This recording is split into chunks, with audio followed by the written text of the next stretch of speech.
नमस्कार दोस्तों, आप सभी का नॉवल बॉय डॉन चैनल पर हार्दिक स्वागत है। आज हम लेकर आए हैं reborn together the untold story के आगे के रोमांचक एपिसोड। यह सिर्फ एक प्रेम कहानी नहीं, बल्कि दो ऐसी आत्माओं की कहानी है जिन्हें किस्मत ने एक बार फिर मिलने का मौका दिया है। पिछले जन्म के अधूरे रिश्ते, अनकहे राज और नए जीवन की शुरुआत। हर मोड़ पर आपको एक नया रहस्य देखने को मिलेगा। अगर आपने पिछले एपिसोड नहीं देखे हैं तो पहले उन्हें जरूर देख लें ताकि कहानी का पूरा आनंद ले सकें। आगे के सभी एपिसोड आपको हमारी प्लेलिस्ट में मिल जाएंगे। और अगर आप पूरी कहानी बिना इंतजार किए सुनना चाहते हैं तो हमारे टेलीग्राम चैनल को ज्वाइन करें। वहां आपको पेड मेंबरशिप और डायरेक्ट एपिसोड्स की सुविधा मिलेगी। अगर आपको हमारी कहानियां पसंद आती हैं तो वीडियो को लाइक करें, चैनल को सब्सक्राइब करें और कमेंट करके जरूर बताइए कि आपको यह कहानी कैसी लग रही है। तो बिना किसी देरी के आइए शुरू करते हैं reborn together the untold story का आज का शानदार एपिसोड।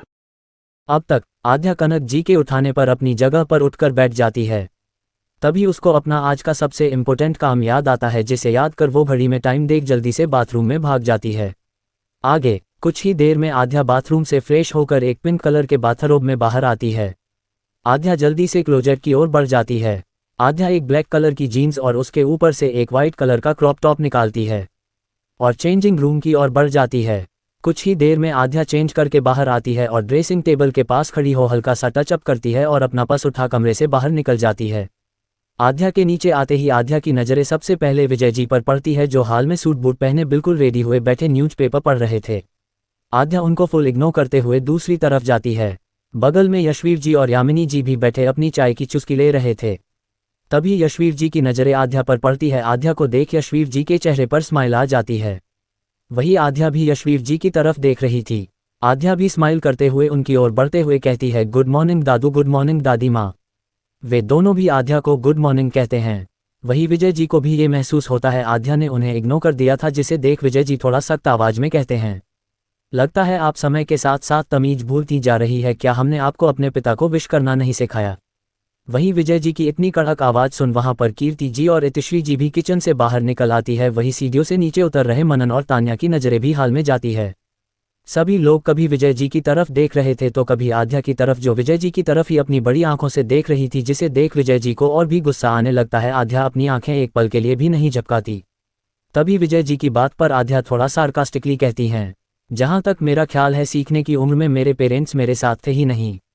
आद्या सिर्फ इतना कह अपनी गुस्से भरी आंखों से एक नज़र विजय जी को देखती है, फिर अपना पर्स उठा दरवाजे की ओर जाते हुए ही तेज आवाज में कहती है, मॉम मुझे लेट हो रहा है, मैं जा रही हूँ। तभी कीर्ति जी आद्या को जाता देख उसे आवाज लगाती हुई कहती है, पर बेटा नाश्ता तो कर लीजिए, भूख नहीं है मुझे। आद्या बिना मुड़े ही जवाब दिए वहां से चली जाती है। वही यह सब इतना अचानक हुआ कि सभी हैरान रह गए। आद्या को इससे पहले कभी इतना गुस्सा नहीं आया, ना ही किसी ने उसे इतना गुस्सा करते हुए देखा था। पर दोस्तों, आप लोगों को क्या लगता है, पुरानी आद्या गुस्से वाली थी या नहीं? क्योंकि जो लोग इंट्रोवर्ट होते हैं और ज़्यादा नहीं बोलते कहते हैं, ऐसे लोगों का गुस्सा बहुत खतरनाक होता है। कमेंट में बताना क्या ये सच है। वहीं सीढ़ियों पर खड़ी तान्या मन ही मन कहती है, वाह आद्या, तुम तो खुद मेरा काम कर रही हो। तुम्हें दोबारा किसी की नज़रों में गिराने की ज़रूरत ही नहीं है। तुम खुद ऐसी हरकतें करती हो जिससे मेरा काम और आसान होता है। इतना सोच तान्या के चेहरे पर एक शातिर मुस्कान थी। वही हाल में खड़े सभी लोग अभी तक हैरान थे। कनक जी को तो बस आद्या का यूं बिना नाश्ता किए चले जाना परेशान कर रहा था। तभी कनक जी विजय जी की ओर देख कहती है, सुबह सुबह चुप नहीं रह सकते थे क्या? आप बिना नाश्ता किए चली गई? वो तुमने देखा नहीं वह कैसे बात कर रही थी? विजय जी ये बात कीर्ति जी की ओर देख कहते हैं, उसका यूं बात करना लाजमी है। आप कौन सा उससे बहुत अच्छे से बात कर रहे थे? जो चीज़ प्यार से समझाई जा सकती है आप उसको भी इतना कॉम्प्लिकेटेड कर देते हैं। इतना कह कीर्ति जी वापस किचन की तरफ चली जाती है। वही विजय जी भी अपनी जगह पर वापस बैठ न्यूज़पेपर उठा गुस्से में पैर पर पैर चढ़ाए पेपर पढ़ने लगते हैं। यशवीर जी और यामिनी जी तो बस ये सब देखते रह जाते हैं। तभी सीढ़ियों से नीचे उतर तान्या और मनन हाल में आते हैं। मनन तो मन ही मन विजय जी को देख कह रहा था, डैड आप सच में बहुत पछताने वाले हो। वही तान्या नीचे आते ही सभी को गुड मॉर्निंग विश करती है और जाकर विजय जी के पीछे खड़ी हो उनको बैकहग करते हुए कहती है, गुड मॉर्निंग डैडा। विजय जी तान्या के मुंह से डैडा सुन किसी सोच में पड़ जाते हैं। उन्हें याद आता है उन्हें हमेशा से ही आद्या डैडा ही कहा करती थी, पर अब तो आद्या ठीक से उन्हें डैड भी नहीं कहती, ना ही उनकी तरफ देखती थी। पहले विजय जी को आद्या डरपोक और किसी काम के लायक नहीं लगती थी, और अब आद्या का यूं बेबाकी से सभी को जवाब देना, हर बात पर अपना स्टैंड लेना, ये सब विजय जी आद्या का नेगेटिव एटीट्यूड और बदतमीजी समझ रहे थे। ये सब सोचते हुए ही विजय जी के जबड़े कस जाते हैं, पर वही इतनी देर से तान्या को विजय जी का जवाब ना आता देख वह विजय जी की तरफ देख कहती है व्हाट हैपेंड डैडा। तान्या की बातों से विजय जी सेंस में आते हैं, तभी वह मुस्कुराते हुए कहते हैं गुड मॉर्निंग बेटा, आज आपके ऑफिस का पहला दिन है, आई होप आप लोग अच्छी प्रिपरेशन करोगे, all the best. Thank you so much dad. Tanya की बात सुन विजय जी एक नज़र मनन को देख मनन को भी ऑल द बेस्ट कहते हैं। तभी मनन विजय जी की तरफ देख कहता है डैड भाई कहाँ है। विजय जी मनन की बात पर न्यूज़पेपर नीचे कर कहते हैं वो आज जल्दी ऑफिस गया है, उसे कुछ जरूरी काम था। कुछ ही देर में वो सभी लोग नाश्ते के लिए डाइनिंग एरिया की ओर बढ़ जाते हैं। वहीं दूसरी तरफ आध्या जो सिंघानिया मेंशन से गुस्से में पैदल ही बाहर निकल जाती है, तभी सिंघानिया मेंशन की कुछ ही दूरी पर आध्या अपनी जगह पर रुक कहती है अरे यार गुस्से में ना तो कार ली ना बाइक, अब क्या खाक टाइम से लोकेशन पर पहुंचूंगी। हद है यार। इतना सोच आध्या ऊपर आसमान में देखते हुए कुछ सोचने लगती है, तभी आध्या को कुछ याद आता है। वह अपनी पर्स से अपना मोबाइल निकाल उसमें किसी का नंबर डायल करने ही वाली थी कि तभी उसे कुछ याद आता है, जिसे याद कर आधे अपना हाथ नीचे कर मुंह बनाते हुए बहुत ही क्यूट वॉइस में कहती है अरे नहीं यार, इस गधे को भी तो आज से ऑफिस ज्वाइन करना है। तभी आध्या थोड़ी सी एक्टिंग करते हुए कहती है लो भाई, यहाँ तो ऐसी फीलिंग आ रही है जैसे यह मिस्टर उल्लू का पट्टा, वो तान्या मनन भाई सब लोग स्टार किड्स और मैं एक स्ट्रगलिंग एक्टर, और यहाँ चल रही है नेपोटिज्म शिट यार। उन सभी को इंकरेजमेंट देने के लिए उनके पेरेंट्स हैं, पर इस बेचारी को इतना कह आध्या अपनी तरफ उंगली पॉइंट करते हुए को सपोर्ट करने के लिए कोई नहीं है। इतनी बकवास करने के बाद आध्या को रियलाइज होता है कि वह कुछ ज़्यादा ही टाइम वेस्ट कर चुकी है अपना। वो जल्दी से अपनी वॉच में टाइम देखती है, तभी आध्या पैदल ही आगे बढ़ने लगती है।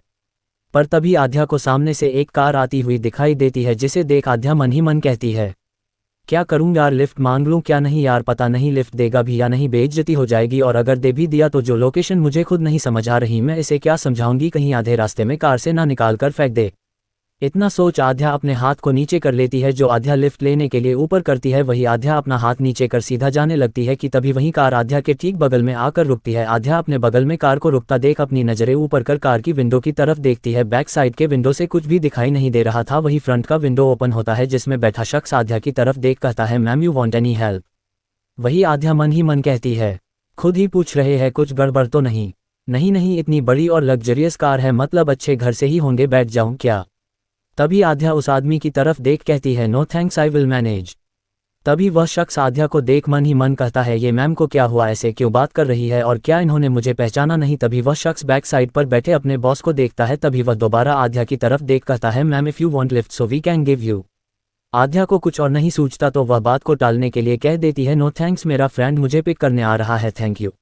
आध्या जैसे ही ये बात कहती है, वो शख्स अंदर पीछे बैठे इंसान को देखने लगता है कि तभी वह पीछे बैठा शख्स कार का डोर ओपन कर बाहर निकल जाता है और आध्या की ओर बढ़ जाता है। वही आध्या जो अपनी नज़रें झुकाए आगे बढ़ रही थी, वह अपनी नज़रें ऊपर कर सामने खड़े शख्स को देखती हैं, जिसे देख आध्या की आंखें छोटी हो जाती है। उस शख्स ने अपने आंखों पर काले चश्मे और चेहरे पर काला मास्क लगाया हुआ था। आध्या उस इंसान को देख कुछ कहती या करती उससे पहले ही वह शख्स आध्या का हाथ पकड़ उसे कार में लगभग धक्का देते हुए बिठा देता है और खुद भी दूसरी साइड से बैठ जाता है। ड्राइवर कर स्टार्ट कर देता है। वही अंदर धक्का देने पर आध्या सीट पर आधी लेटी हुई थी, तभी आध्या सीधी बैठ उस शख्स की तरफ देख कहती है हाउ डेयर यू, तुम्हें पता नहीं है मैं कौन हूँ, अभी के अभी कार रोको वरना। इतना कह आध्या चुप हो जाती है और उस कार चला रहे इंसान की तरफ देख कहती है ओ हेलो मिस्टर, कार रोको। ड्राइवर और वो शख्स दोनों ही आध्या को इग्नोर कर रहे थे, जिसे देख आध्या को गुस्सा आता है। आध्या जल्दी से अपने पर्स में से फ़ोन निकाल पुलिस को कॉल करने ही वाली थी कि तभी पीछे बैठा शख्स आध्या का हाथ पकड़ उससे फ़ोन लेते हुए अपने चेहरे को आध्या के बिल्कुल करीब लाते हुए अपने चेहरे का मास्क हटाता है। मास्क के हटते ही उस शख्स का चेहरा देख आध्या की आंखें बड़ी हो जाती है। तभी आध्या उस शख्स की चौड़ी चेस्ट पर अपने छोटे छोटे दोनों हाथ रखते हुए उसे पीछे की ओर धक्का देती है। तुम, यह क्या बदतमीजी है, अभी के अभी कार रोको। अगर आप लोग अभी तक गेस नहीं कर पाए हो तो बता देती हूँ, वो शख्स कोई और नहीं अद्रिक ही था, और कार ड्राइव कर रहा शख्स कोई और नहीं अद्रिक का पर्सनल असिस्टेंट अमन था, जो आध्या को बखूबी जानता था। पर हमारी नई आध्या अमन को नहीं पहचानती थी, वही पुरानी आध्या अमन को जानती थी। अद्रिक अपना मास्क निकाल चुपचाप आध्या की तरफ देख रहा था। अद्रिक के चेहरे पर कोई एक्सप्रेशन नहीं थे, वही आध्या बार बार उसे अपनी जलती निगाहों से टुकुर टुकुर देख रही थी, मानो कह रही हो ये इंसान संकी है क्या, इसे समझ नहीं आता। तभी आध्या आगे कहती है देखिए मिस्टर, मुझे आपकी हेल्प नहीं चाहिए, और अगर आपको ऐसा लग रहा है कि आपकी और तान्या की एंगेजमेंट हो रही है जिससे मुझे बुरा लग रहा है और आपको उसी बात का गिल्ट है, तो प्लीज़ अपने अंदर कोई गिल्ट मत पालिए और मेरी हेल्प करने की कोई ज़रूरत नहीं है। देखिए मैं बिल्कुल चिल हूँ, मुझे कोई प्रॉब्लम नहीं है। ये कहते हुए आध्या अपनी बत्ती सी दिखा रही थी और अपने हाथों से थम्स अप का साइन बनाया हुआ था। वही आध्या के ऐसे बिहेवियर से अद्रिक की भौहें सिकुड़ जाती है। वह अपनी आंखें छोटी कर आध्या को देखने लगता है और उसकी एक एक हरकतों को भी। आध्या को देख अद्रिक मन ही मन कुछ सोच रहा था। तभी आध्या आगे कहती है, अगर आप मेरी बात समझ गए हो तो जल्दी कार को रोक दीजिए, मुझे अर्जेंटली कहीं पहुंचना है। आध्या ये बात बड़े ही एटीट्यूड में कह रही थी। वहीं आध्या की सभी बातों को इग्नोर कर अद्रिक आध्या की इस बात पर अपनी बेहद डीप और कोल्ड आवाज में कहता है, जानता हूं तुम्हें कॉलेज जाना है, मैं तुम्हें वहां ड्रॉप कर दूंगा। नो थैंक्स मिस्टर, मैं चली जाऊंगी, प्लीज कर रोक दीजिए। आध्या की बात सुन कार ड्राइव कर रहा अमन आध्या की बातें और उसकी हरकतें देख मन ही मन कहता है, ये क्या हुआ है आध्या मैम को, आज से पहले मैंने इनकी ठीक से आवाज तक नहीं सुनी और अद्रिक सर के आगे तो ये कुछ बोलती भी नहीं थी, सिर्फ उन्हें निहारती रहती थी, पर आज उनकी आंखों में ना तो वह शालीनता दिख रही है, नहीं अद्रिक सर के लिए प्यार दिख रहा है, तो सिर्फ एक जंगली बिल्ली। इतना सोच अमन मुस्कुराने लगता है। वही सामने लगे मिरर से अमन की स्माइल देख आध्या उसकी तरफ देखते हुए कहती है, ओ हेलो मिस्टर, तुम्हें किस बात की हंसी आ रही है और तुम्हारे कानों के पर्दे फटे हुए हैं, क्या सुनाई नहीं दे रहा, कार रोको। आध्या की बात सुन अमन स्माइल करते हुए ही कहता है, इट्स ओके मैम, आपका कॉलेज आ ही गया है। अमन की बात सुन आध्या सीट पर अपनी पीठ सटाए अपने हाथों को बांध पैर पर पैर चढ़ाए बैठ विंडो से बाहर देखने लगती है और मन ही मन कहती है, इन बेअक्लों से तो बात करना ही बेकार है, लगता है ये लोग कॉलेज के दरवाजे के अंदर भेज के ही छोड़ेंगे। शिट यार, मैं लेट हो जाऊंगी, मुझे प्रिपरेशन भी करनी है, कंपनी भी देखनी है, एम्प्लॉइज भी देखने हैं, कितना सारा काम पड़ा है, और ये आदमी मंदबुद्धि, इसका तो मैं सर फोड़ दूंगी। आध्या को देखता नहीं था तो अब उसकी क्यों इतनी फिक्र हो रही है। अरे हाँ, अब इसकी एंगेजमेंट जो होने जा रही है तान्या से, खुश तो होगा ही ना, रास्ते का कांटा बीच से हट गई। कुछ ही देर में आध्या का कॉलेज आ जाता है, तभी कार रुक जाती है। आध्या कार से बाहर निकलती है, तभी आध्या अपने दांतों को भींचते हुए कुछ सोचती है और कार का दरवाजा दोबारा खोल अंदर बैठती है और कार की सीट के नीचे गिरा हुआ अपना पर्स उठाती है, फिर एक नज़र अद्रिक की तरफ देख अपनी कोनी को उसकी थाइज पर रख जोर से प्रेस करती है, जिससे अद्रिक का ध्यान उस पर जाता है और अद्रिक की एक सिसकी निकल जाती है, जिसे सुन आध्या के चेहरे पर एक डेविल स्माइल आ जाती है। तभी आध्या अपना हाथ अद्रिक के थाई से हटा अपना पर्स उठाकर कार से बाहर निकल जाती है और कार का दरवाजा बंद कर विंडो से झांकते हुए अद्रिक को एक क्रीपी स्माइल देते हुए कहती है, आइंदा अगर मेरे साथ दोबारा ऐसी हरकत की ना तो तुम मुझे देख ही चुके हो, मुझे तुम्हें मजा चखाने में ज़्यादा देर नहीं लगेगी। 37 हैंडसम सीईओ अयान। आगे आध्या अद्रिक से इतना कह कॉलेज के अंदर जाने लगती है। अमन तो आध्या को अपनी पलकें झपकाना ही भूल गया, वही अद्रिक की कार भी कॉलेज के आगे बढ़ जाती है।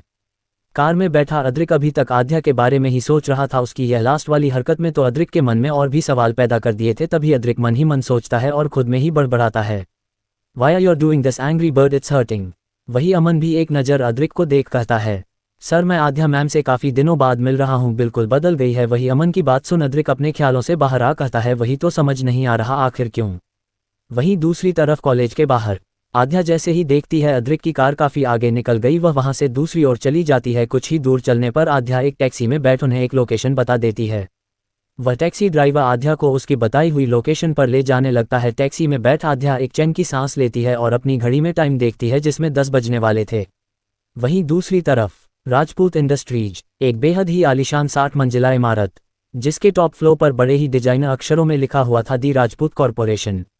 उस बिल्डिंग के नीचे पार्किंग एरिया में एक साथ लगभग 8 से 10 गाड़ियां रुकती है, जिनमें से बीच की 3 गाड़ियों में से राजपूत फैमिली बाहर आती है। सबसे पहले कार में से रजत जी बाहर आते हैं, वहीं दूसरी कार में से जीवन जी अपने हाथों में अपनी छड़ी लिए बाहर आते हैं। वहीं तीसरी गाड़ी में से एक बिहारी हैंडसम पर्सनैलिटी बाहर आती है, जिसने इस वक्त एक ब्लैक कलर का 3 पीस बिजनेस सूट पहना था, बालों को परफेक्टली सेट किया हुआ था, हाथों में ब्रांडेड वॉच, पैरों में चमचमाते शूज। वो शख्स जो और कोई नहीं हमारा अयान ही था, बेहद हैंडसम लग रहा था। तभी अयान की कार की दूसरी तरफ से ही एक लड़की जो कोई और नहीं आशी ही थी, वो बाहर अयान के बगल में खड़ी हो जाती है और अयान की तरफ देखती है।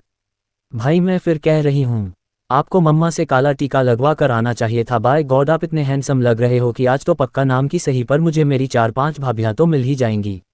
अयान आशी की बात पर बस हल्का सा मुस्कुरा देता है। तभी वह लोग अंदर जाने लगते हैं। रजत जी ने पहले ही सारी तैयारी कर दी थी, सभी को पता था आज उनकी कंपनी का नया सीईओ कंपनी आने वाला है। सभी अयान के वेलकम में खड़े थे। अयान जैसे ही बिल्डिंग के अंदर इंटर करता है, काफ़ी सारे स्टाफ उसे ग्रीट करते हैं, वही सभी जीवन जी और रजत जी को भी देख ग्रीट करते हैं। वहीं अयान भी सभी को देख एक प्रोफेशनल स्माइल के साथ आगे बढ़ जाता है, उसके पीछे ही सभी चलने लगते हैं। अयान अपनी प्राइवेट लिफ्ट से अपने केबिन की ओर जाता है, हर एक फ्लोर पर उसे सभी ग्रीट करते हुए दिखते हैं। वहीं वहां की सभी फीमेल स्टाफ अयान को देख बल्स करने लगती है और आपस में ही बात करते हुए कहती है, यार हमारा नया सीईओ कितना हॉट एंड हैंडसम है। अयान अपने केबिन में पहुंच जाता है। तभी अयान का असिस्टेंट जो रजत जी ने उसके लिए हायर किया था, वो अयान के केबिन में आता है। उस असिस्टेंट के आते ही आशी अयान जो आपस में कुछ बातें कर रहे थे वे रुक जाते हैं। आशी अपनी जगह से खड़ी हो कहती है, ओके भाई ऑल द बेस्ट। इतना कह आशी एक स्माइल के साथ केबिन से बाहर निकल वहां से चली जाती है। वही उस असिस्टेंट को देख अयान अपनी हेड चेयर पर बैठ जाता है और अपनी नज़रें ऊपर कर उस असिस्टेंट को देख कहता है, yes, who are you and what is your name? Sir, my name is Vansh and I am your personal assistant. Vansh की बात सुन अयान अपनी नज़रें नीचे कर अपनी मुट्ठियों को बंद कर कहता है, अरे यार, डैड को हाय ही करनी थी तो किसी लड़की को हाय करते ना। मैंने सुना है बिजनेसमैन अपने मेल पर्सनल असिस्टेंट के साथ ही रहकर गे हो जाते हैं। नहीं नहीं, इतना कह अयान एक नज़र वंश को देखता है। तभी वंश भी अयान की तरफ देख एक छोटी सी स्माइल करते हुए कहता है, सर, आपको जिस प्रोजेक्ट पर काम करना है। वंश आगे कुछ कहता उससे पहले ही अयान उसे अपना हाथ दिखा रोकते हुए कहता है, देखो, तुम मेरे असिस्टेंट हो पर मुझे एक पर्सनल असिस्टेंट की भी ज़रूरत है जो मेरी असिस्टेंट होगी और तुम उसके असिस्टेंट होगे। अयान की बात सुन वंश की भौं सिकुड़ जाती है। वो हैरानी भरे भाव लिए अयान को देख कहता है, ओके सर, मैं आपके लिए जल्दी एक पर्सनल असिस्टेंट हायर करता हूँ। उसकी कोई ज़रूरत नहीं है, वह मैं खुद देख लूँगा, बस तुम उसे अपना और उसका काम समझा देना। ओके सर, इतना कहा है वंश अपनी जगह पर खड़ा रहता है कि तभी अयान उसे देख कहता है, अब जो बोल रहे थे वह बोलोगे भी? Yes sir. सर, रजत सर ने आपको ये फाइल देने को कहा है। इतना कह वंश एक फाइल को अयान की टेबल पर रखते हुए कहता है, सर, यह कल होने वाली मीटिंग की फाइल है, आपको इसी की प्रेजेंटेशन प्रिपेयर करनी है। अयान वंश की बात सुन उस फाइल को उठा उसे पढ़ने लगता है। हालांकि अयान उर्फ अरहान के नंबर कुछ खास तो नहीं आते थे पर फिर भी उसे बिजनेस की काफ़ी नॉलेज थी। अयान इस फाइल को देख उस फाइल को रीड कर उसे रख देता है और अपनी जगह से खड़ा हो कहता है, fine, you can go. Ayaan की बात सुन वंश वहां से चला जाता है। तभी अयान अपना फ़ोन उठा उसमें किसी का नंबर डायल करते हुए खुद में ही बड़बड़ाता है, यार, सुबह से उससे बात नहीं हुई, मन नहीं लग रहा किसी चीज़ में, और ये कैसी दोस्त है, पता नहीं इसने भी कॉल नहीं किया। खैर, अब इसकी भी गलती नहीं है, इतने सारे काम धमके हैं बेचारी के सिर पर। इतना सोच अयान अपने सिर पर एक टपली मारते हुए कहता है, क्या अयान, तुझे कब से वो भूखी शेरनी बेचारी लगने लगी? हाँ, अब एक कच्चा खा जाएगी, तुझे कॉल तो कर एक बार। इतना सोच अयान आध्या को कॉल लगा देता है। वहीं दूसरी तरफ सिंघानिया इंडस्ट्रीज, ये भी एक 60 मंजिला ऊंची इमारत थी जो काफ़ी आलीशान थी, जिसके टॉप फ्लोर पर बड़े बड़े अक्षरों में सिंघानिया इंडस्ट्रीज लिखा था। उस बिल्डिंग के टॉप फ्लोर के नीचे वाले फ्लोर पर ही तान्या का केबिन और दूसरी तरफ मनन का केबिन था और टॉप फ्लोर पर अक्ष का केबिन था। तान्या और मनन दोनों ही इस वक्त मनन के केबिन में थे। मनन जहां अपने काम में व्यस्त था वहीं तान्या थोड़ी फ्रस्ट्रेटेड सी दिखाई दे रही थी। उसने अपने बालों में अपनी उंगलियां फंसा रखी थी और एक फाइल को रीड कर रही थी जो उसे बिल्कुल भी समझ नहीं आ रही थी। तभी वह मनन की ओर देख कहती है, भाई, इसमें तो कुछ भी समझ नहीं आ रहा, हम एक दिन में प्रेजेंटेशन कैसे तैयार करेंगे? तान्या की बात पर मनन एक तिरछी नज़र तान्या पर डाल कहता है, तान्या, अगर तुमसे नहीं होगा तो प्लीज़ यहाँ से जा सकती हो, मुझे डिस्टर्ब मत करो, जाकर पापा से बात करो कि तुमसे ये काम नहीं होगा। मनन की बात सुन पहले तो तान्या हैरान हो जाती है, आखिर मनन उससे ऐसे क्यों बात कर रहा है। पर तभी तान्या अपने ख्यालों को झटक कहती है, नहीं भाई, ऐसा कुछ नहीं है, मैं कर लूँगी, बस टाइम थोड़ा कम है पर मैं कोशिश करती हूँ। इतना कहते ही तान्या अपने केबिन की तरफ जाने लगती है। वही मनन एक नज़र तान्या को देखता है और फिर उसके ऊपर से अपनी नज़रें हटा फाइल में देखने लगता है। इधर तान्या के केबिन में आते ही अपने नाखून चबाने लगती है और कुछ सोचने लगती है। तभी तान्या को एक आइडिया आता है। तान्या जल्दी से अपना फ़ोन उठा किसी को कॉल करती है। दूसरी तरफ से कुछ कहा जाता है। तभी तान्या भी कुछ कहती है और फ़ोन काट देती है। To be continue. अर्तीस क्वीन ऑफिस ग्रुप्स। वहीं दूसरी तरफ टैक्सी में बैठी आध्या बाहर की तरफ देख रही थी। टैक्सी जैसे जैसे आगे जा रही थी आध्या की नज़रें उधर उधर पड़ रही थी। यह जगह काफ़ी बड़ी थी जहां काफ़ी ऊंची ऊंची इमारतें थी। तभी आध्या टैक्सी ड्राइवर को देख कहती है, भाई साहब, आप सही ले जा रहे हैं ना? जो लोकेशन मैंने आपको बताई है आप वही लेकर जा रहे हो ना? प्लीज़, मैं वैसे ही सुबह से परेशान हूँ, गलत जगह मत लेकर जाना वरना एक भी रुपये नहीं दूंगी। अरे मैम, जो लोकेशन आपने बताई है वही ले जा रहे हैं और आप फिक्र मत कीजिए, आपको आपकी मंजिल तक जरूर छोड़ेंगे, ड्राइवर कहता है। तभी आध्या की पर्स में रखा उसका फ़ोन टिंग टिंग करता है, जिसकी आवाज़ सुन आध्या अपना फ़ोन निकाल फ़ोन पर फ्लैश हो रहे नाम को देख झट से फ़ोन उठाते हुए कान पर लगा कहती है, बड़ी जल्दी याद आ गई, एक काम करता ना, सीधा सीईओ बनने की पार्टी में ही बुला लेता। इधर अयान अध्याय की पट सुन अपने कानों में उंगली रख कहता है, पता था मुझे ऐसा ही बोलने वाली है। लगभग 3 या 4 मिनट के लेक्चर के बाद आध्या चुप होती है कि तभी अयान कहता है, बस बस पहले मेरे सवाल का जवाब दे, तुझे वह कंपनी मिली या नहीं? अयान की बात पर आध्या कहती है, बस जा ही रही हूँ, इस लड़की ने काफ़ी सीक्रेटली हर चीज़ करी है। ये बात नई वाली आध्या पुरानी आध्या के लिए कहती है। तभी अयान कहता है, ये लड़की खुद इतनी सीक्रेट थी तो इसके करना में भी सीक्रेट ही होंगे ना? अयान की बात पर आध्या भी हामी जताते हुए कहती है, ठीक कह रहा है, मुझे तो इसकी सीक्रेट डायरी पढ़नी है, आखिर उसमें ऐसा क्या लिखा है। ऐसे ही कुछ देर बाद टैक्सी ड्राइवर टैक्सी रोक कहता है, मैम, आपकी लोकेशन आ गई। तभी आध्या ये सुन अयान से फ़ोन पर कहती है, अच्छा सुन, मैं तुझसे बाद में बात करती हूँ, अभी थोड़ा बिजी हूँ। आध्या की बात सुन अयान कहता है, हाँ ठीक है, पर कॉल जरूर करियो। इतना कह अयान फ़ोन काट देता है और उस फाइल को रीड करने लगता है।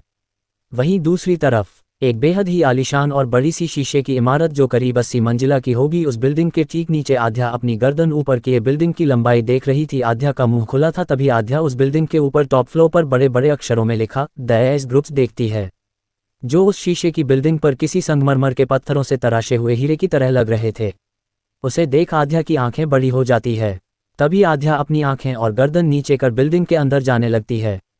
आध्या अंदर आती है। आध्या काफ़ी सिंपल ड्रेस पहनी थी जिस वजह से रिसेप्शनिस्ट उसे वही रोक रहती है। एक्सक्यूज़ मी मैम, आपको किसी से मिलना है। तभी आध्या उस रिसेप्शनिस्ट के पास आ कहती है, हाय, क्या ये one and only the S groups है? यस मैम, पर आपको किससे मिलना है? तभी आध्या कहती है, I want to meet mister Mathur. Aadhya की बात सुन वह रिसेप्शनिस्ट आध्या को देख कहती है, एक मिनट मैम, क्या आपका कोई अपॉइंटमेंट है? आध्या ना में सर हिला कहती है, नो। आध्या की बात सुन रिसेप्शनिस्ट थोड़ा रिक्वेस्टिंग वे में कहती है, आई एम सॉरी मैम, पर माथुर सर अभी बिजी हैं, पहले आपको अपॉइंटमेंट लेना होगा। रिसेप्शनिस्ट की बात सुन आध्या कहती है, इट्स ओके, बस आप एक बार मुझे उनसे मिलवा दीजिए, वह खुद ब खुद मुझे पहचान जाएंगे। आध्या की बात सुन रिसेप्शनिस्ट थोड़ा सोचते हुए कहती है, ओके मैम, आप प्लीज़ वेट करिए, मैं उन्हें कॉल करती हूँ। इतना कह रिसेप्शनिस्ट फ़ोन उठा कॉल करने लगती है। वहीं आध्या सामने सिटिंग एरिया में जाकर बैठ जाती है। तभी वह रिसेप्शनिस्ट फ़ोन पर बात करते हुए ही आध्या की ओर देख कहती है, एक्सक्यूज़ मी मैम, आपका नाम क्या है? आध्या अपनी जगह से खड़ी हो कहती है, आध्या। वह रिसेप्शनिस्ट आध्या की बात सुन कहती है, ओके, और फ़ोन पर आध्या का नाम बताती है। रिसेप्शनिस्ट जैसे ही आध्या का नाम बताती है वैसे ही दूसरी तरफ फ़ोन पर वे आदमी कुछ कहता है जिसे सुन वो रिसेप्शनिस्ट आध्या की ओर देखने लगती है। वही फ़ोन रख वह रिसेप्शनिस्ट आध्या के पास आ कहती है, मैम सर अभी आते ही होंगे, उन्होंने आपको वेट करने को कहा है, प्लीज़ तब तक के लिए आपके लिए जूस या कुछ। आध्या नाम में सिर हिलाते हुए मुस्कुरा देती है। वही एक ही मिनट हुआ था कि लिफ्ट से बाहर एक शख्स जो करीब 45 साल के होंगे, जिनका नाम मिस्टर माथुर अग्रवाल था, वह आध्या की तरफ बढ़ जाते हैं। वह जैसे ही आध्या को देखते हैं अपने कदम और तेज बढ़ा उनकी ओर जाने लगते हैं। आध्या के पास आते ही मिस्टर माथुर आध्या को झुककर ग्रीट करते हैं। आध्या भी उन्हें देख अपनी जगह खड़ी हो जाती है और स्माइल कर देती है। वैसे तो आध्या को कुछ समझ नहीं आ रहा था, उसे नोबेल के अकॉर्डिंग जितना पता था वह बेचारी उतना ही सोच कर आई थी, पर यहाँ तो उसे कुछ और ही दिख रहा था। तभी मिस्टर माथुर उन्हें अपने साथ चलने का इशारा करते हुए कहते हैं, आइए मैम इस तरफ। वही उनके मुंह से आध्या के लिए मैम सुन वहां खड़ी रिसेप्शनिस्ट और बाकी एम्प्लॉय हैरान रह जाते हैं, क्योंकि मिस्टर माथुर इस कंपनी के सीईओ के बाद सबसे बड़ी पोस्ट उन्हीं की थी, वह इस कंपनी के मैनेजिंग डायरेक्टर थे। आध्या उनके साथ जाने लगती है। कुछ देर में वह लिफ्ट से बिल्डिंग के टॉप फ्लोर पर पहुंच जाते हैं, जहां पर एक बड़ा और बेहद ही आलीशान सा केबिन था। उस केबिन के ग्लास विंडो पर बड़े बड़े अक्षरों में the queen of S group लिखा हुआ था, जिसे पढ़ आध्या हैरान रह जाती है। मिस्टर माथुर आध्या को इस केबिन के अंदर ले जाकर केबिन में लगे बड़े से चेयर पर अपने हाथों से आध्या को बैठने का इशारा करते हैं, जिसे देख आध्या उस पर थोड़ा झिझकते हुए बैठ जाती है। तभी मिस्टर माथुर भी आध्या के सामने वाली चेयर पर बैठ कहते हैं, तो बताए आज आप खुद यहाँ कैसे चली आई बेटा? वही उनके मुंह से बेटा सुन आध्या मन ही मन कहती है, शुक्र है भाई, ये कम से कम थोड़ा इनफॉर्मल तो हुए, वरना नोबेल में तो लिखा था आध्या और इनके बीच की बॉन्डिंग काफ़ी अच्छी थी, मुझे लगा था इनसे आराम से बात होगी, पर इतनी देर से इनका ये फॉर्मल बिहेवियर देख कर तो। इतना कह आध्या मन ही मन रुक जाती है और आगे कहती है, अरे हाँ, इन्हें तो आध्या ने ही कहा था सबके सामने प्रोफेशनल रहने को और किसी को ना जताने को कि यह उनकी बॉस है। वही आध्या को कोई जवाब ना देता देख मिस्टर माथुर उनके आगे अपने हाथों को हिलाते हुए कहते हैं, क्या बात है बेटा? तभी आध्या अपने सेंस में आती है। आध्या को देख मिस्टर माथुर जी कहते हैं, आज इतने दिनों बाद आपको देख बहुत अच्छा लग रहा है, आपकी मेहनत की वजह से ही आज कई देशों में हमारी कंपनी टॉप पर है, पर सिर्फ आपके कहने की वजह से इंडिया में अभी तक हमारी कंपनी नंबर 4 पर स्टैंड करती है। आपने इतने सारे प्रोजेक्ट छोड़ दिए सिर्फ इसलिए कि आप अपने डैड से आगे नहीं निकलना चाहती थी, पर हमें ये समझ नहीं आता, आपकी आइडेंटिटी तो हिडन है, फिर भी आप क्यों नंबर 4 पर ही रहना चाहती हैं? अगर अभी तक आपने जितने भी डील्स कैंसिल की है ना, वह डील्स करती ना, तो खुराना अंपायर के बाद सबसे बड़ा बिजनेस इंडिया में आपका ही होता, जो कि अभी भी हो सकता है। इतना कह माथुर जी आध्या की तरफ देख कहते हैं, मैंने आपको ज़्यादा ही पका दिया ना, सॉरी बेटा। वही आध्या को कुछ ना कहता देख मिस्टर माथुर उसके आगे अपने हाथों को हिलाते हुए कहते हैं, क्या हुआ बेटा, कहाँ खो गई आप? तभी आध्या अपनी सोच से बाहर आती है। आध्या उनकी इन सभी बातों को सुन मन ही मन कुछ सोचते हुए अपने चेहरे पर कॉन्फिडेंट लाते हुए कहती है, कुछ नहीं अंकल, बस मैंने सोचा है कि अब और अपनी आइडेंटिटी को हिडन ना रखा जाए, दुनिया को बता दिया जाए कि आखिर एस ग्रुप की क्वीन है कौन। इतना कह आध्या थोड़ा रुककर मिस्टर माथुर जी की आंखों में आंखें डालते हुए कहती है, और शुरुआत होगी कल की मीटिंग से, अब एक भी डील्स को अपने हाथों से नहीं जाने देना है, इट्स माई ऑर्डर। आध्या की बात सुन और उसके चेहरे पर इतना आत्मविश्वास देख माथुर जी काफ़ी खुश हो जाते हैं, क्योंकि उन्होंने भी हमेशा चुपचाप होली भली रहने वाली आध्या को ही देखा था, जो सिर्फ बिजनेस में अपना दिमाग लड़ाती थी। और आज आध्या की मेहनत की वजह से उसकी कंपनी काफ़ी सारे देशों में टॉप पर थी, वही इंडिया में नंबर 4 पर स्टैंड करती थी। मिस्टर माथुर आध्या की तरफ देख कहते हैं, बिल्कुल आपका ऑर्डर सर, आंखों पर। तभी मिस्टर माथुर आगे कहते हैं, तो क्या मैं मीडिया में अनाउंस कर दूं, Aadhya Singhania AJS group CEO. Aadhya Mathur ji की बात सुन कहती है, नहीं, पहले इस कंपनी को टॉप पर आना होगा। तभी आध्या आगे कहती है, कल की मीटिंग में खुद अटेंड करूंगी और प्रेजेंटेशन भी मेरी खुद की होगी, आप मुझे कल की मीटिंग की सारी डिटेल्स और फाइल दे दीजिए। इतना का आध्या अपनी जगह से खड़ी हो उस बिल्डिंग के ग्लास विंडो से दिख रहे नज़ारे को देख रही थी। वही मिस्टर माथुर भी आध्या को एक नज़र देख अपने चेहरे पर एक मुस्कान लिए केबिन से बाहर निकल जाते हैं।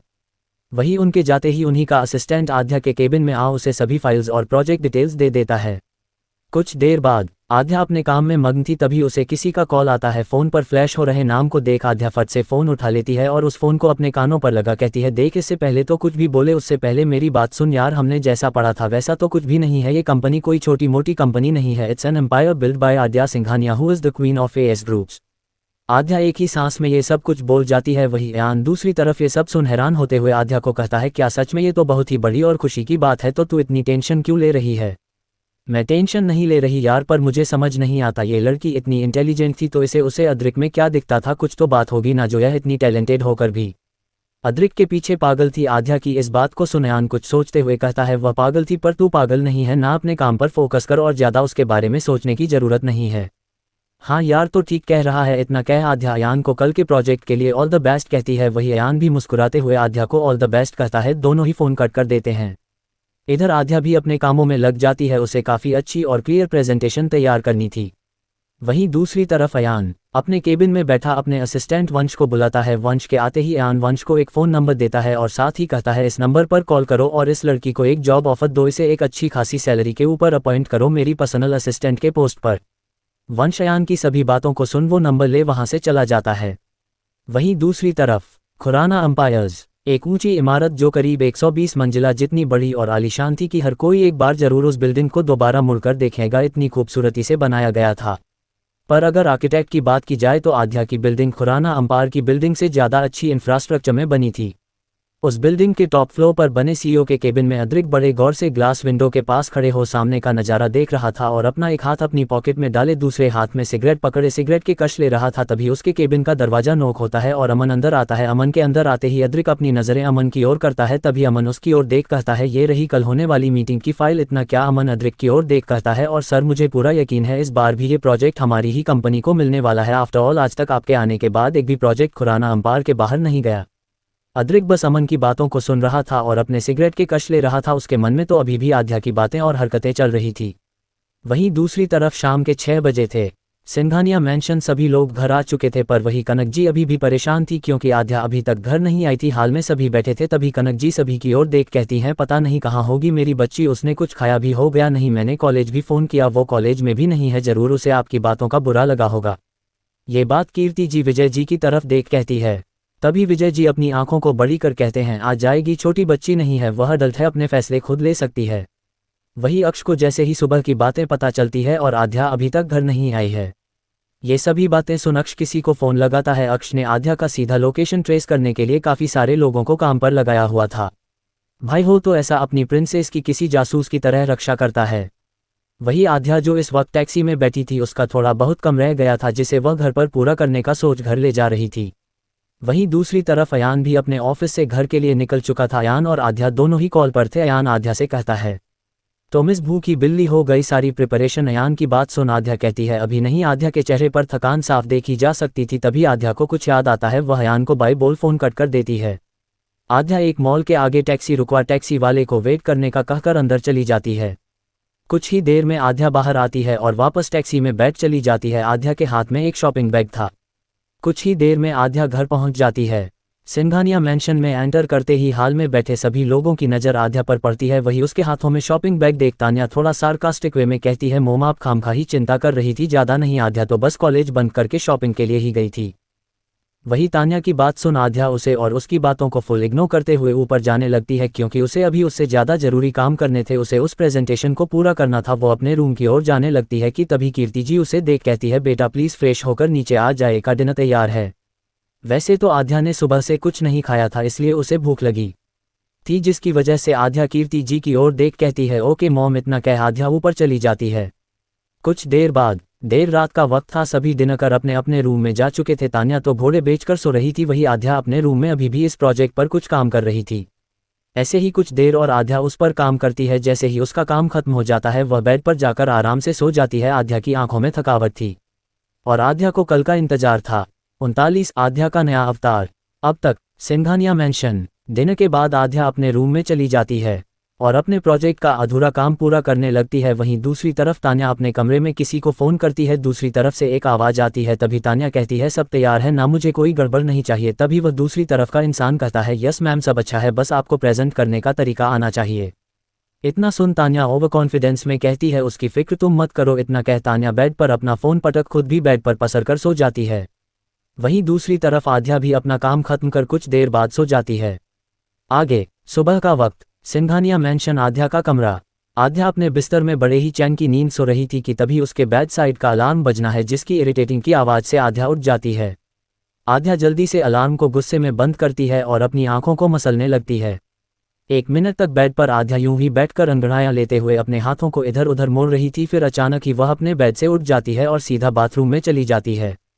कुछ देर बाद आध्या बाथरूम से एक पिंक कलर के बाथरोब में बाहर आती है और उसने सर पर एक पिंक कलर का टॉवल लपेटा हुआ था। वो सीधा अपने क्लोजेट की ओर बढ़ जाती है। आध्या क्लोजेट से एक वाइट कलर का टॉप और एक ब्लू कलर की बैगी सी जीन्स निकालती है और उसे लेकर चेंजिंग रूम की ओर बढ़ जाती है। कुछ देर बाद आध्या चेंज करके बाहर आती है और सीधा ड्रेसिंग टेबल की ओर बढ़ जाती है। आध्या अपने बालों को सुखाने लगती है। कुछ ही देर में आध्या बिल्कुल रेडी थी। उसने अपनी सभी फाइलों के साथ एक पेन ड्राइव अपने पर्स में रखा और क्लोजेट की ओर बढ़ गई। क्लोजेट की ओर जाकर आध्या उस क्लोजेट में से वही बैग निकालती है जो उसने कल शॉपिंग मॉल से खरीदा था। आध्या सभी चीज़ों को लेकर रूम से बाहर निकल नीचे की ओर बढ़ जाती है। आध्या नीचे आती है, वो देखती है सभी नाश्ते की टेबल पर बैठे थे। वही तान्या भी आज एक बिजनेस सूट में दिखाई दे रही थी। मनन ने भी बिजनेस सूट पहना था। अक्ष तो हमेशा बिजनेस सूट ही पहनता था। आध्या नाश्ते की टेबल की ओर बढ़ जाती है और बिना किसी की ओर देख बहुत ही शांत लहजे में अपनी आंखों को नीचे नाश्ते पर रखे हुए कहती है, गुड मॉर्निंग एवरीवन। आध्या वहां बैठती नहीं है, बस जल्दी से वहां पर रखे 2 ब्रेड टोस्ट उठा लेती है और कीर्ति जी के गालों पर किस कर वहां से निकल जाती है। आध्या मुंह में ब्रेड खा रही थी और खाते हुए ही कहती है, मॉम मुझे आज एक इम्पॉर्टेंट काम है, बाय। आध्या मैंशन से बाहर निकल जाती है। कीर्ति जी उसे जाता हुआ देख रही थी। तभी तान्या कीर्ति जी और बाकी सभी लोगों की तरफ देख कहती है, आध्या आजकल कुछ ज़्यादा ही बिजी रहने लगी है। तान्या की बात सुन सभी एक नज़र तान्या को देखते हैं पर कुछ रिएक्ट नहीं करते। कुछ ही देर में तान्या, मनन, अक्ष, विजय जी और राज जी भी ऑफिस के लिए निकल जाते हैं। वही आध्या अपनी कार में बैठी कार ड्राइव कर रही थी। वहीं दूसरी तरफ 100 मंजिला बिल्डिंग के 40वें फ्लोर पर एक बड़ा ही आलीशान केबिन जिसमें एक लाइन से चेयर्स लगी थी जो 2 हिस्सों में डिवाइड थी। बीच में काफ़ी गैप था जो स्टेज की ओर जाने के लिए था और सामने ही एक बड़ा सा प्रेजेंटेशन स्टेज था जहां की बड़ी सी स्क्रीन पर अभी वहां पर मौजूद सभी लोगों के प्रेजेंटेशन होने वाले थे। ये प्रोजेक्ट कोई छोटा मोटा प्रोजेक्ट नहीं था। ये प्रोजेक्ट किस मिलेगा ये जानने के लिए मीडिया भी इस बिल्डिंग के बाहर खड़ी थी, क्योंकि सभी को पता था ये प्रोजेक्ट जिस भी कंपनी को मिलेगा वह सीधा सीधा टॉप कंपनी की लिस्ट में 2 रैंक ऊपर हो जाएगी। उस बिल्डिंग के बाहर काफ़ी भारी मात्रा में सिक्योरिटी गार्ड्स भी अरेंज थे, क्योंकि इंडिया की टॉप कंपनी जिस प्रोजेक्ट मीटिंग में शामिल होने वाले थे। वहीं दूसरी तरफ एस ग्रुप आध्या कंपनी के अंदर आती है और सीधा अपने प्राइवेट लिफ्ट से अपने केबिन की ओर बढ़ जाती है। इस बार आध्या को किसी भी रिसेप्शनिस्ट या एम्प्लॉय में नहीं रोका। आध्या अपने केबिन में आती है और अपने बैग में से फाइल्स और पेन ड्राइव निकालती है और जल्दी से उसे लैपटॉप में चला रीचेक करने लगती है। कुछ ही देर में आध्या जैसी हूँ सभी चीज़ों को रीचेक कर लेती है। वह लैपटॉप को बंद कर पेन ड्राइव को निकाल कर अपने पास संभाल कर रख लेती है और अपना वही शॉपिंग बैग उठाकर अपने केबिन के बड़े से बाथरूम की ओर बढ़ जाती है। कुछ ही देर में वो बाथरूम के बड़े से मिरर के सामने खड़ी थी। इस वक्त आध्या ने एक ब्लैक कलर का बिजनेस सूट पहना था जिनमें अंदर से एक वाइट कलर का कोर्सेट पहना था जो उसकी चेस्ट और कॉलर बोन के बीच तक आ रहा था। उसके ऊपर से आध्या ने ब्लेजर डाला हुआ था जिसके बटन्स ओपन थे, जिस वजह से आध्या की परफेक्ट बॉडी काफ़ी अट्रैक्टिव लग रही थी। वहीं नीचे से ब्लैक कलर की मैचिंग पैंट पहनी थी। आध्या ने अपने सॉफ्ट और सिल्की हेयर की एक पोनीटेल बनाई हुई थी जो उस बिजनेस आउटफिट में काफ़ी क्यूट लग रहा था। कानों में प्लेटिनम ईयरिंग्स जो काफ़ी छोटे थे, हाथों में एक डिसेंट सा ब्रेसलेट जो उस ब्लैक बिजनेस सूट पर काफ़ी जच रहा था। वही गले में एक क्यूट सा ईयरिंग्स के मैचिंग का पेंडेंट पहना था और साथ ही में उस बिजनेस सूट से मैच करते हुए ब्लैक कलर की हील्स पहने थे। होठों पर न्यूड लिपस्टिक और हल्का मेकअप, कुल मिलाकर कहो तो आध्या उस बिजनेस आउटफिट में काफ़ी एलिगेंट और ब्यूटीफुल लग रही थी। भाई अब इतना तो जरूरी था क्योंकि आध्या अब एक बिजनेस वूमेन है। आध्या खुद को मिरर में देखते हुए एक प्यारी सी हंसी हंसते हुए बाथरूम से बाहर आ जाती है। To be continue. 40 तान्या की बेइज्जती। आगे तभी आध्या के केबिन का डोर नॉक होता है। आध्या जैसे ही कमिंग कहती है, केबिन में मिस्टर माथुर आते हैं और आध्या की तरफ देखते हैं। आध्या को यूं देख मिस्टर माथुर आध्या की ओर अपने तेज कदमों से बढ़ते हुए ही अपनी आंखों में चमक लिए कहते हैं, ओ माई गॉड बेटा, you know you are looking so elegant and gorgeous. Aadhya Mister Mathur ji की बात पर स्माइल करते हुए कहती है, थैंक्स अंकल। इतना कह आध्या अपना पर्स उठाकर मिस्टर माथुर की ओर बढ़ जाती है और उनके सामने आकर कहती है, चले सर। आध्या ये बात काफ़ी कॉन्फिडेंस में कहती है जिसे सुनकर मिस्टर माथुर स्माइल करते हुए अपने हाथों से आध्या को आगे चलने का इशारा करते हैं। आध्या उनकी बात पर स्माइल करते हुए आगे बढ़ जाती है। वहीं मिस्टर माथुर भी उसके पीछे चलने लगते हैं। माथुर सर के साथ उनका असिस्टेंट भी जाने लगता है। वहीं दूसरी तरफ उसी 100 मंजिला बिल्डिंग के बाहर एक के बाद एक कार आकर रुकती है और उनमें से बाहर आ रहे सभी शख्स अंदर की ओर बढ़ रहे थे कि तभी वहां एक रोल्स रॉयस कार और उसके आगे पीछे 2 कार और आती है, जिनमें से तो पहले बॉडीगार्ड्स और बीच वाली कार से अद्रिक और उसका असिस्टेंट बाहर आता है। वह दोनों ही बिल्डिंग के अंदर की ओर बढ़ जाते हैं। वही मीडिया ये सब कुछ कवर कर रही थी। अद्रिक और अमन के अंदर जाते ही वहां पर कुछ और भी गाड़ियां आती है। वहां लगभग 5 से 7 गाड़ियां जो काफी लग्जरियस थी। वह जाकर देखते हैं, जिनमें से बीच की कार में से तान्या और मनन बाहर आते हैं और दूसरी कार में से अक्ष बाहर आता है। वहीं तीसरी कार से मिस्टर विजय जी भी बाहर आते हैं। वही तान्या को देख विजय जी उसके कंधों पर हाथ रखते हुए कहते हैं, बेटा आप तैयार होना, प्रेजेंटेशन आप ही को देना है। तान्या उनकी बात पर मुस्कुराते हुए कहती है, ऑफकोर्स डैड मैं तैयार हूं। तभी मनन तान्या की तरफ देख कहता है, तुम्हें जैसा मैंने कहा था तुमने वैसा प्रिपेयर किया है ना? हाँ हाँ भाई, सब कुछ बिल्कुल वैसा ही है। इतना कह तान्या मन ही मन कहती है, भाड़ में जाए आपका प्रेजेंटेशन, मैंने अपने प्रेजेंटेशन की तैयारी कर ली है। जी हाँ, तान्या ने किसी को मुंह मांगी कीमत देकर प्रेजेंटेशन तैयार करवाया है, पर उसका क्या नतीजा निकलने वाला है ये तो आप आगे ही देखना। वे सभी लोग भी अंदर की ओर बढ़ जाते हैं। अक्ष तो पहले ही जा चुका था। मनन तान्या विजय जी भी अंदर की ओर चले जाते हैं। अंदर मीटिंग हॉल में लगभग सभी कंपनी के सीईओ बैठे थे। दोनों तरफ के रो में सभी बैठे थे, सिर्फ एक साइड के फ्रंट रो की चेयर खाली थी।